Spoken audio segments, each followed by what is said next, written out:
I'm Kate Jenkins, Australia's Sex Discrimination Commissioner.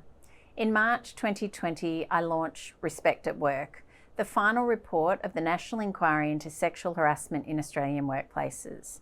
Throughout the inquiry, my team and I conducted a national survey. We reviewed written submissions and held consultations with thousands of people across the country. I was both devastated and heartened by what I heard. Devastated by the countless stories of people harmed by sexual harassment, of impacts on people's health, relationships, finances and careers, but heartened by the clear commitment to change demonstrated by the whole of community response to the inquiry. The inquiry confirmed what we already knew, that sexual harassment in Australian workplaces is common and pervasive. It happens in every industry, in every location, and at every level in workplaces across the country. Our survey found that 1 in 3 Australian workers had experienced sexual harassment in the workplace in the previous 5 years. In 4 out of 5 incidents, the harasser was male, most commonly a co-worker employed at the same level as the person they were harassing. Sexual harassment takes many forms. It includes rape and physical assault, but the most common types are sexually suggestive comments or jokes and intrusive questions about a person's private life or physical appearance. It is perpetrated in person, over the phone, and in the virtual space. Regardless of what form it takes, sexual harassment has devastating impacts on people's lives. Sexual harassment is driven by power imbalances, including gender inequality and other forms of discrimination, inequality, and disadvantage. This means some people are harassed more frequently than others.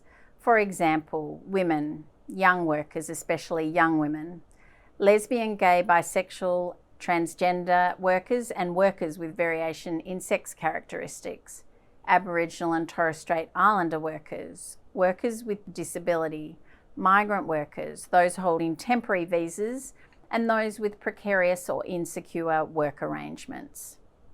Sexual harassment also occurs in some industries and settings than others.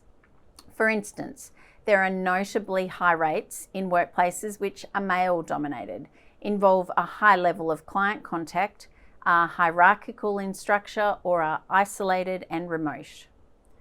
Workplace sexual harassment remains all too common, despite the Sex Discrimination Act making it against the law since 1984. But it is not inevitable, it's not acceptable, and it is preventable. It's clear that current approaches to sexual harassment, which largely focus on taking action only after a complaint has been made, are not working. We need to change our approach. The Respect at Work report made 55 recommendations for government, employers, and the community to better prevent and respond to workplace sexual harassment. The recommendations are based on evidence, trauma-informed, prioritising the welfare of victims of sexual harassment, framed through a gender and intersectional lens because we know that addressing the power imbalances that exist because of gender inequality and other forms of disadvantage and inequality are crucial to preventing workplace sexual harassment, and based upon our existing legal frameworks rather than creating new ones. The report proposes a new framework for more effectively preventing and responding to sexual harassment in the workplace. It recommends that workplaces focus their action in 7 key interconnected areas. To improve prevention, we need to focus on leadership, risk assessment and transparency, workplace culture and knowledge. And to improve response, we need to focus on support, reporting and measuring.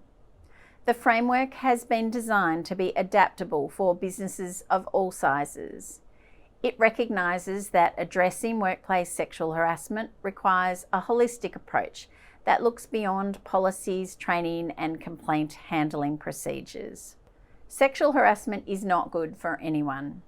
It has devastating impacts on the person harassed, witnesses, communities, businesses, and the economy. And while everyone has a role to play in preventing workplace sexual harassment, prevention needs to start at the top. with a clear and honest commitment from workplace leaders and the resources to back up that commitment. Respect at Work was a groundbreaking and world-first inquiry, supported by all sides of politics.